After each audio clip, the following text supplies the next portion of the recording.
Yes, yes. Today is a special day. It's just like you said, it's 100 years anniversary for CCP, Chinese Communist Party birthday. So they had a huge celebration.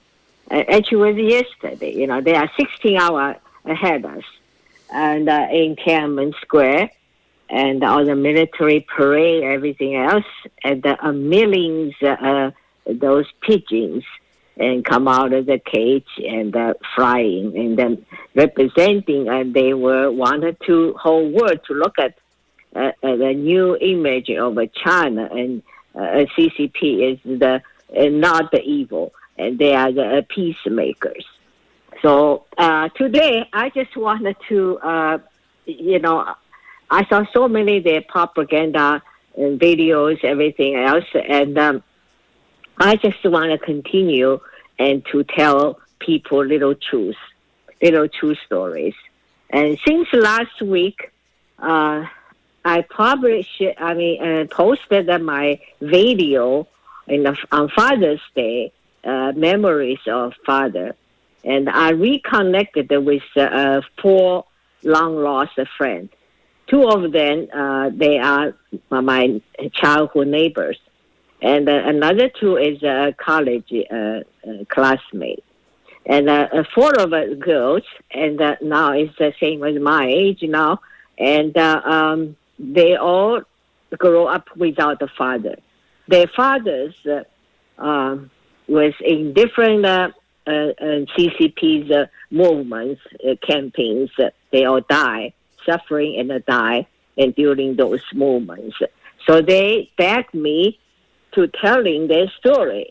So I promised them after I finish my father's story, I will tell, and in this China Uber the program, I will tell their story one by one, because they request me.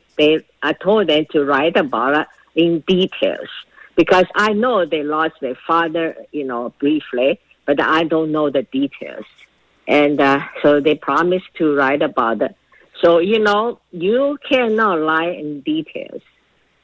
My late husband is a trial lawyer. He always tell me, he said, when you in the court of trials, and you always you examine and cross-examine and the people, and if they tell the truth, they cannot lie in the details.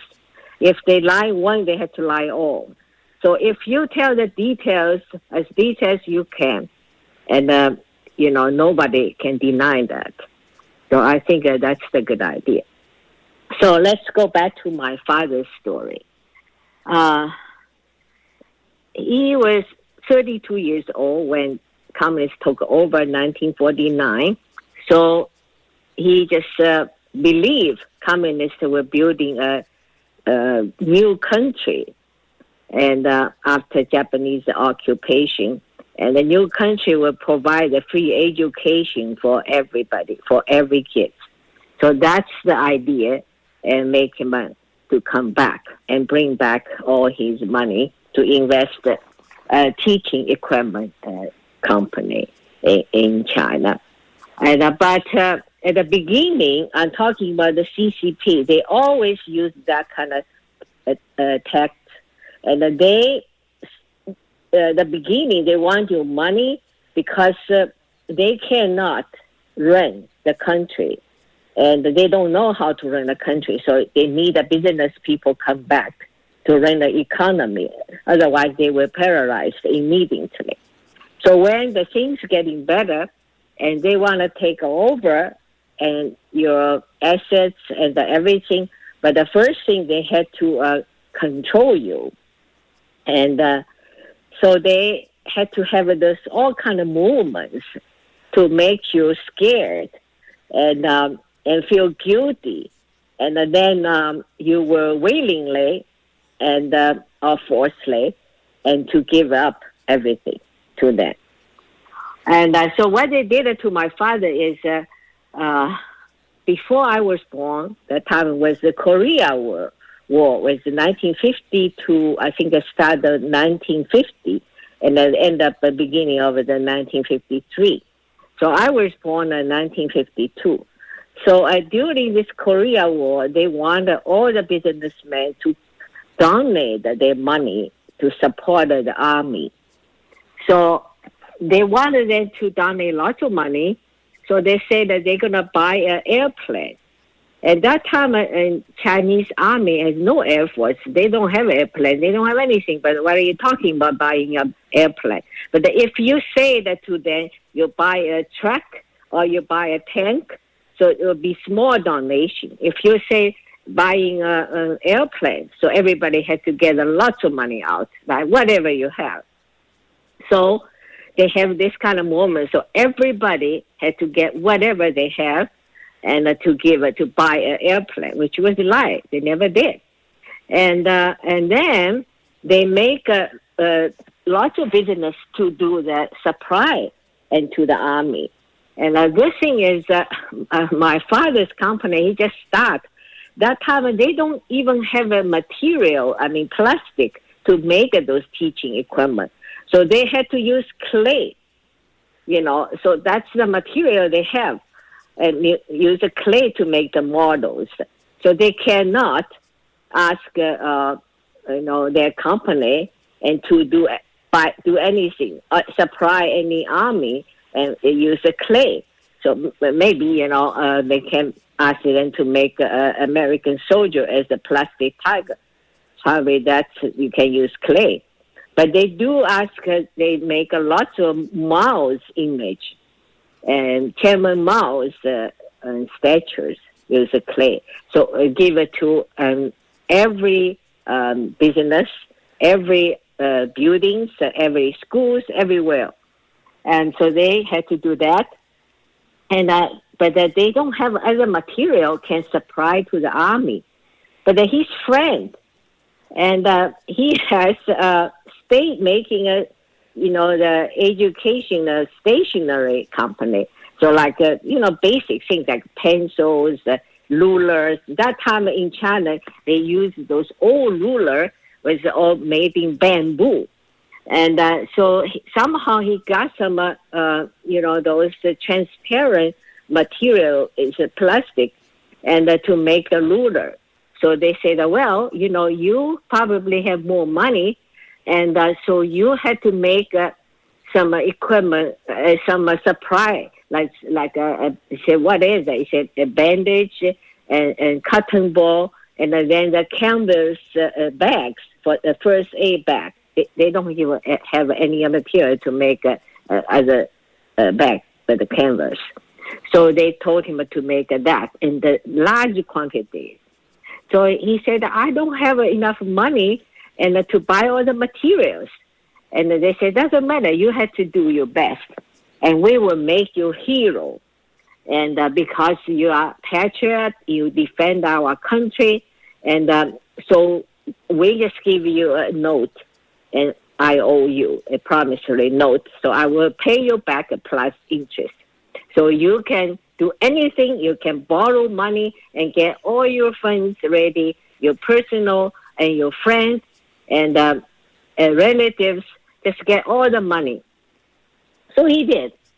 And so in couple of occasions, they have those meetings, those propaganda rallies. And so make him as a hero, And then, what's happening?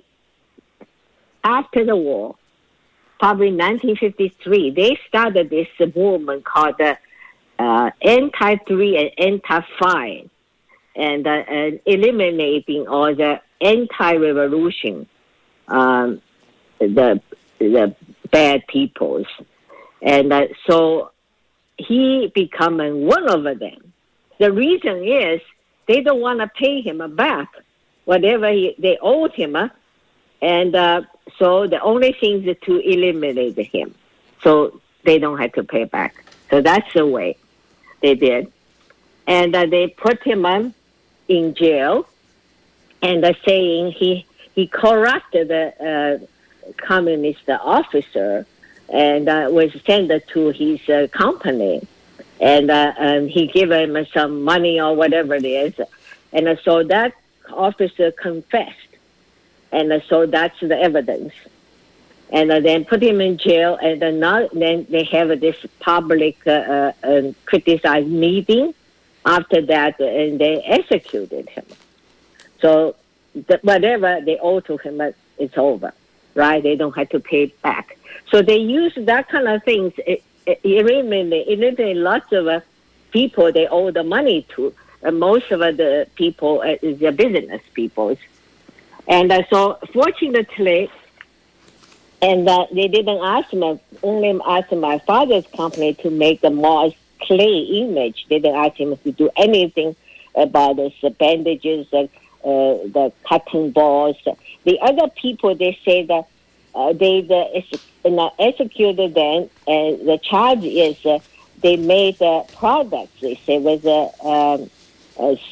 not bad products to the army. So make those soldiers, wounded soldiers, get injured and infected or something, that kind of thing, and end up they become a killer of the soldier. Right? So use different kind of accusations and to get rid of the people they owe the money to. So what they did to my father is a different story, but sooner or later they will get him. And I think I will talk about next time because it's kind of a long story.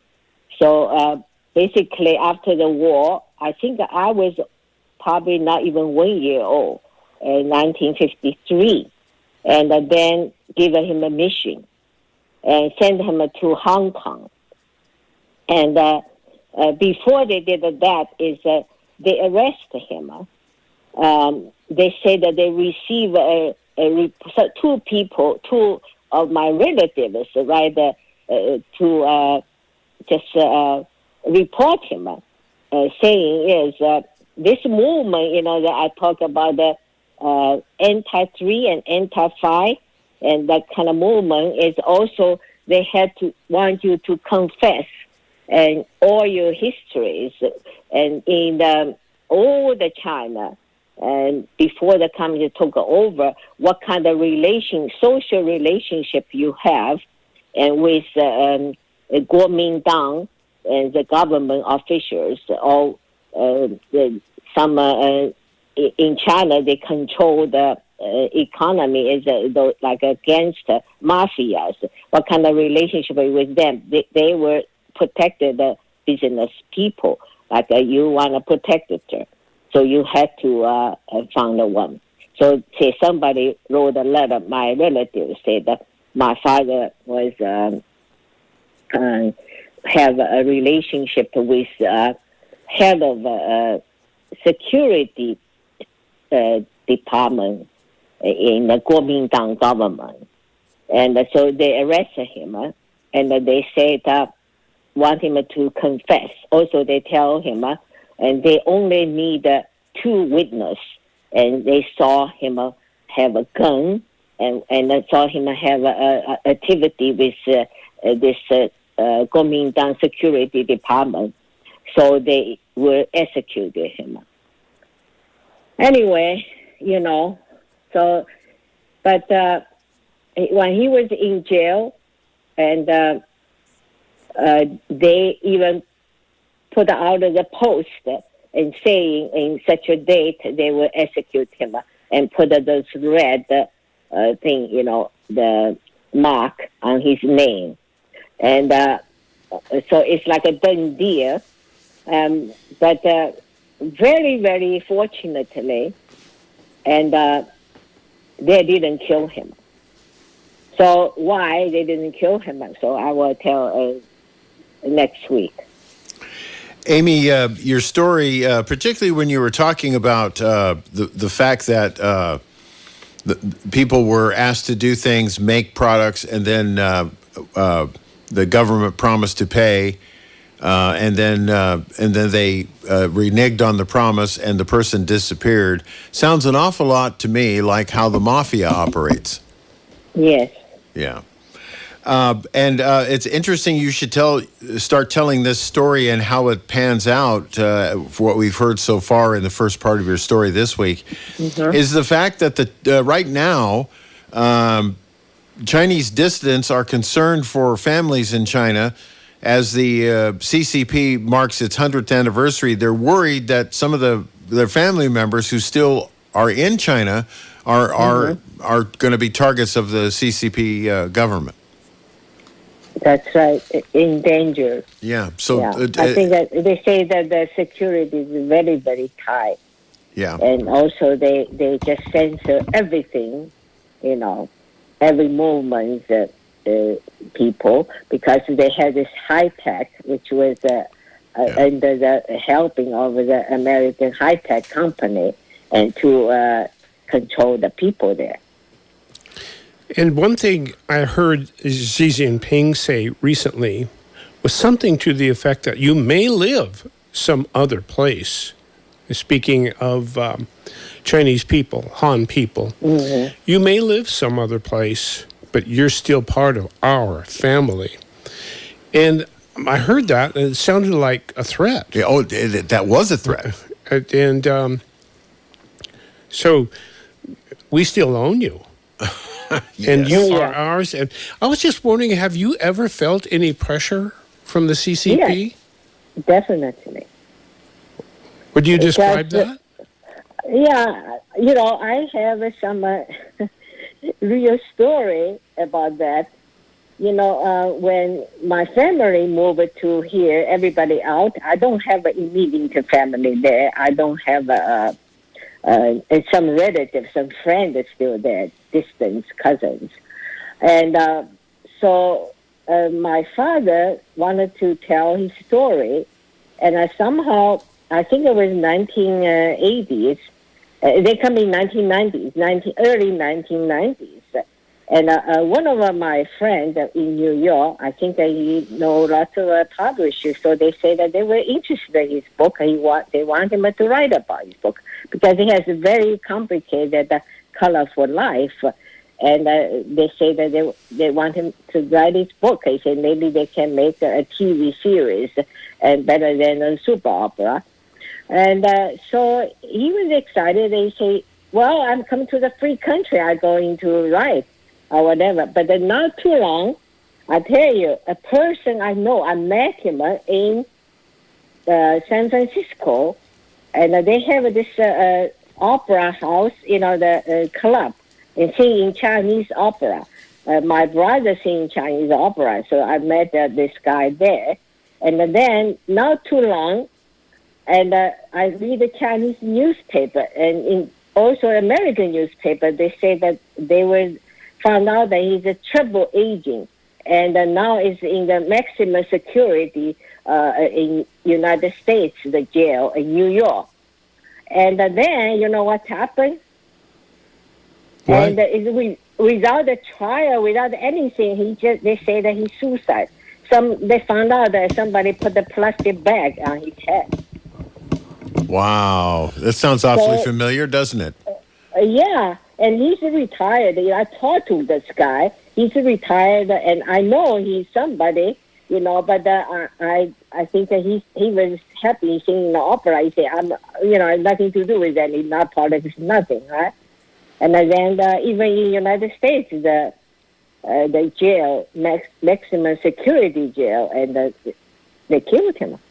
Mm-hmm. So I told my father, I said, I don't think we should write in a book because I don't want they put the plastic bag in your head or my head, right?